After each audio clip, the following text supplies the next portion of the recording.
It all began with a simple text message, a casual invite from Rachel, an old college friend who was organizing a small get together she called a hidden party. At first, I was hesitant. My husband, James, wasn't the jealous type, but I knew he preferred to be kept in the loop about where I was going. Still, the thought of a break from our quiet, predictable life in Los Angeles was tempting. When I told James, I kept the details vague. I said it was just a small catch up with some old friends. He smiled, kissed me on the forehead, and said, "Go have fun. You deserve it." At the time, I didn't realize how haunting those words would be later that night. The venue was unlike anything I had expected. It wasn't a house or a cozy restaurant, but an elegant hall tucked behind a gallery downtown.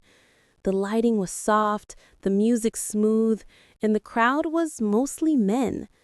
I froze for a moment. The atmosphere felt off, as if I'd walked into a world I didn't belong to.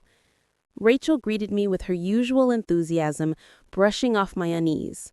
"Relax, it's just a networking event," she said with a wink. But something about the air felt thick, unnatural. The men there weren't just socializing, they were watching. Conversations paused as new people entered, and the laughter felt forced. I stayed near the edges, sipping my drink, debating whether I should leave. But curiosity kept me rooted in place. The longer I stayed, the more I realized how out of place I really was.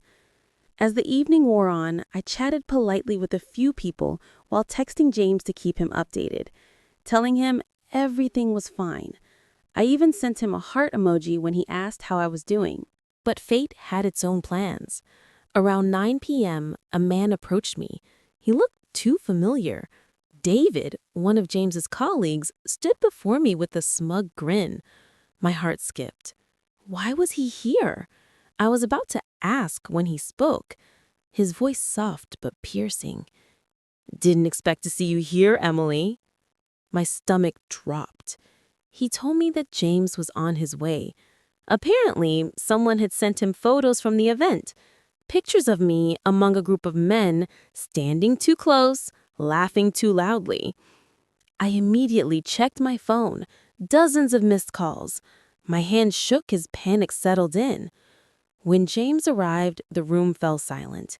He wasn't angry, he wasn't shouting, but his expression spoke volumes. There was a sadness in his eyes, a brokenness that cut deeper than any argument could ever. He walked toward me slowly, eyes scanning the room. I tried to explain.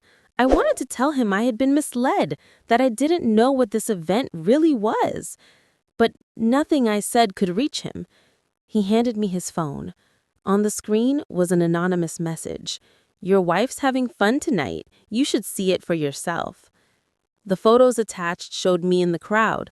Nothing inappropriate, but enough to raise doubt, enough to shatter trust. I begged him to believe me, but the damage was done. He simply said, "You should have told me the truth from the start." Then he turned and walked away. I chased after him, but he was already gone. The sound of his car driving away was louder than any argument could ever be. That night, I sat alone in the parking lot of the venue, replaying everything.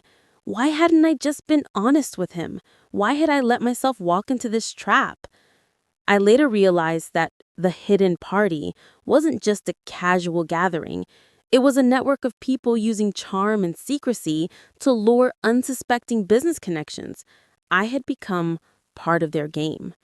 The next morning, I returned home to find James packing a small bag. He said he needed space. His voice was steady, but I could feel the distance between us widening with every word.